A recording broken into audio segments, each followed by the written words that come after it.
Hello, welcome to our assembly for Friday. It's the end of the week again, and I hope you've had a really lovely week. We've had a real mix of weather, but it's still been a really cool week, and there's been some fantastic work in school.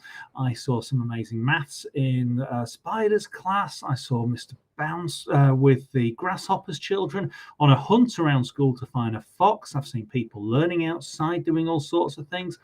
It's been really lovely to see. So well done, everybody, for all of your hard work, for all of your fantastic effort. You are all absolutely wonderful.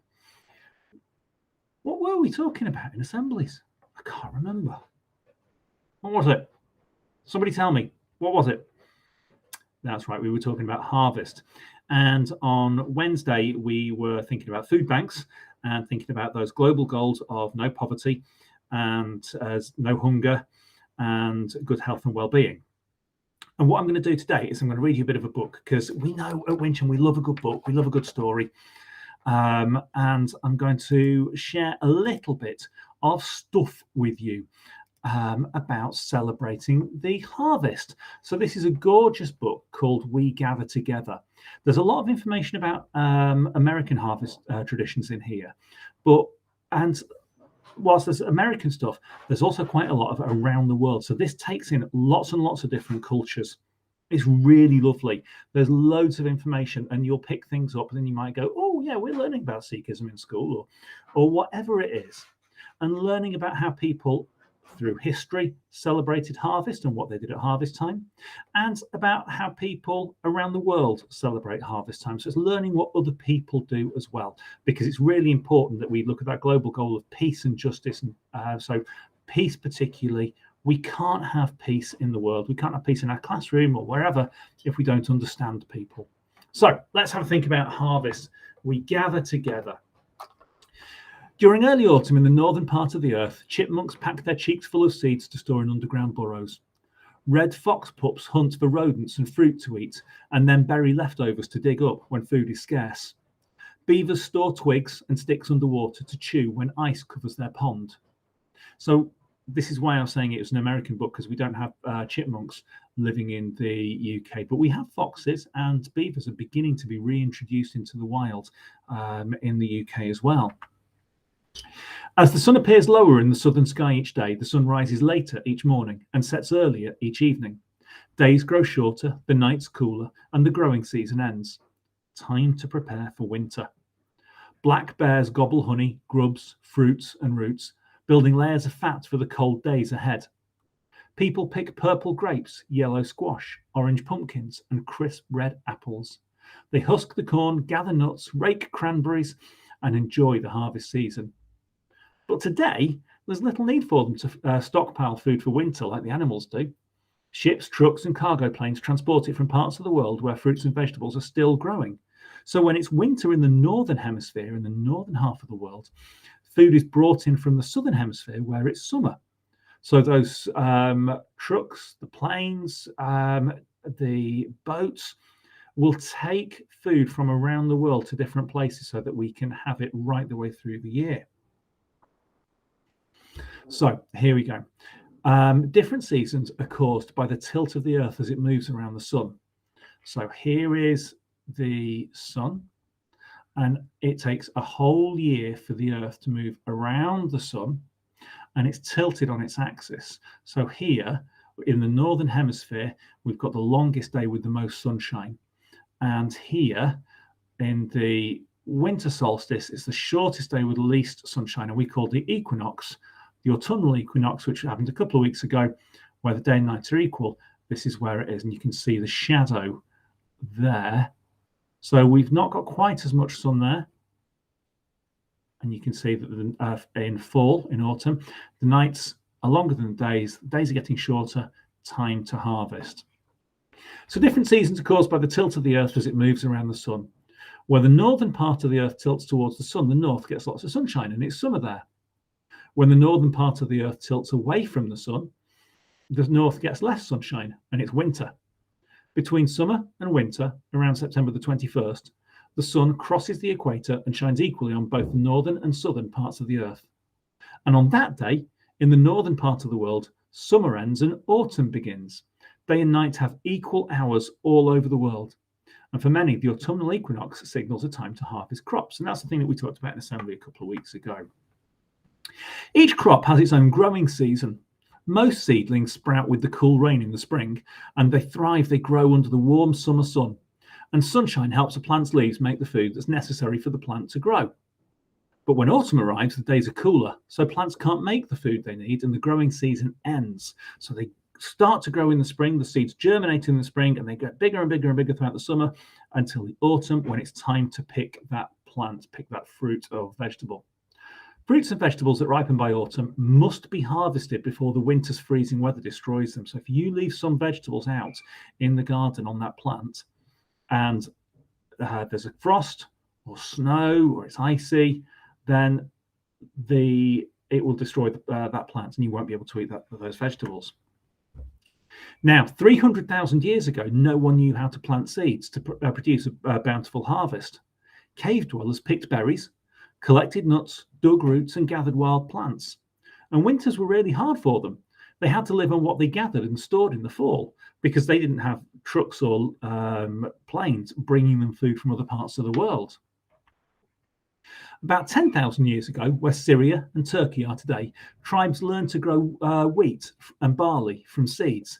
How exciting it must have been. That must have been fantastic, to plant one seed and produce a stalk with many seeds growing on them.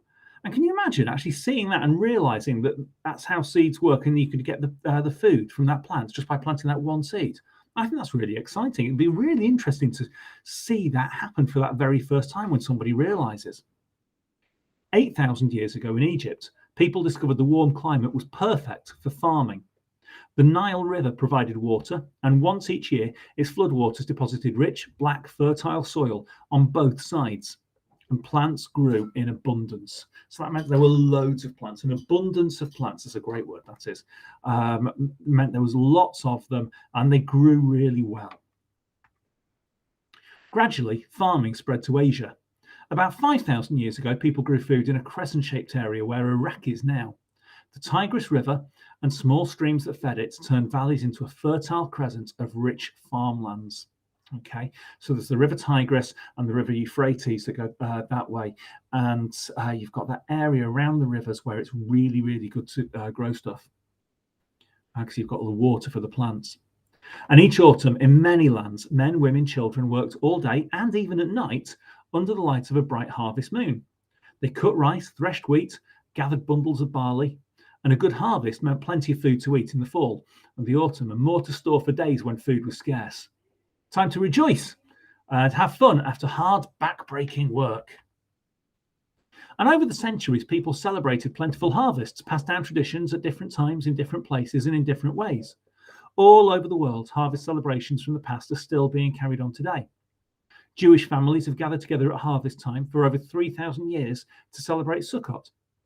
During this 8-day festival of Thanksgiving, they wave palm, myrtle, and willow branches, then point them in all directions to show that God is everywhere. Some Jews build a hut called a sukkah, like the ones farmers once stayed in, to be near their crops during a busy harvest. They decorate the huts with fruits and vegetables, then invite friends and family to share food and friendship. And if you think about it, that's very similar to what we were talking about with the food bank on Wednesday. We're not necessarily inviting our friends, but we're sharing what we've got and saying that actually we are welcoming anybody into our society, and we are helping everybody regardless of whether they're our friend or not. And that's what it means about being a global neighbor. People in southern India have celebrated Pongal, a 4-day rice festival for over 2,000 years. On the first day, they decorate their front doors with rice flower designs and give thanks to the rain gods. On the second day, they cook pongal, a sweet rice pudding, and offer some to the sun god. On the third day, they honour their cattle to thank them for pulling the ploughs. The fourth day, families and friends gather on riverbanks to dance and enjoy a bountiful feast, including, of course, freshly harvested rice. The people of Japan have held rice festivals for about 2,000 years. In spring, girls dressed in kimonos plant rice while musicians play bells, drums, and flutes. And in summer, they hold a lantern festival to express their joy as the rice ripens. When fall comes, they celebrate the rice harvest with parades and a dragon dance. And during their moon viewing ceremony, people sing while watching shadows on the full moon. And many people think the shadows show a rabbit making rice cakes. For over 700 years, Nigerians have held a fall festival to give thanks for yams, the first crop that's harvested.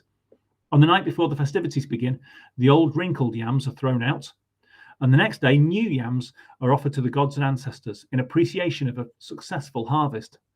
Dancers wear raffia skirts and masks that portray turtles, lizards, trees, and the sun or moon to celebrate a cycle of nature. Now, hundreds of years ago, the English believed that the spirit of their wheat lived in the last bundle they cut. In each field, they twisted that last bundle into the shape of a doll. Since they called the wheat corn, these dolls were named corn dollies. They were hung in barns or churches during the winter, then ploughed back into the earth in the spring to ensure a good harvest in the autumn. And people still make corn dollies just for fun. Pilgrims from England arrived in America in the fall of 1620, too late to plant crops. That winter, many people died from hunger and sickness. So when spring came, the surviving pilgrims sowed wheat seeds. A Native American tribe called the Wampanoags showed them how to plant maize or corn. The following autumn, the harvest was fruitful, and the pilgrims planned a celebration to share this blessing. Wampanoag men hunted and killed 5 deer to bring to the feast. And the pilgrims stayed busy too.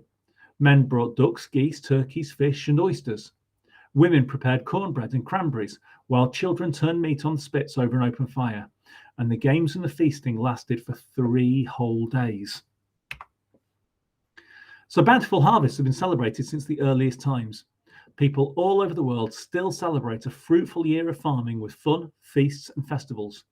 They enjoy corn, rice, yams, apples, pumpkins, cranberries, and other fruits and vegetables of the harvest season. Autumn, with its brilliant colours and delicious gifts of nature, offers friends and families a time to gather together and give thanks for all of their blessings. Right.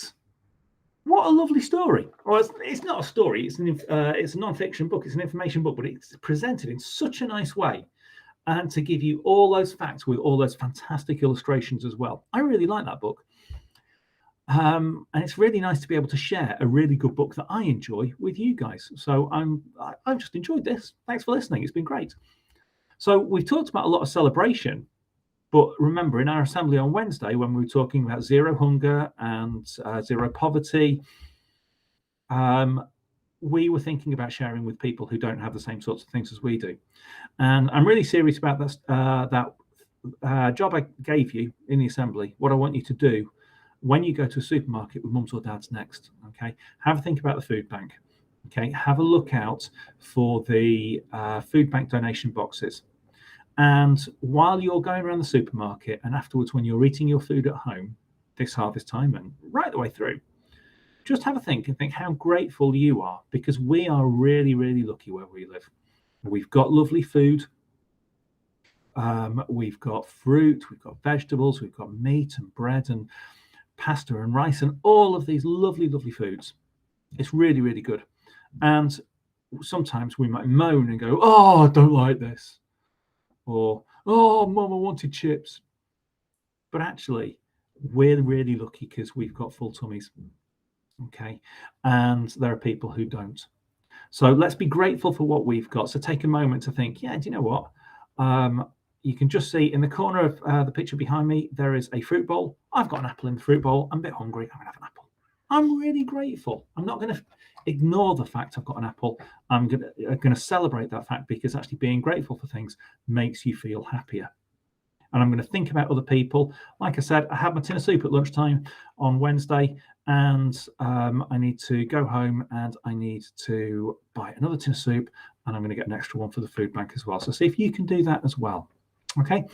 Have a lovely rest of the day, guys. It's Friday, so if I don't see you before you go home, have a lovely weekend as well. I'll see you next week. Bye-bye.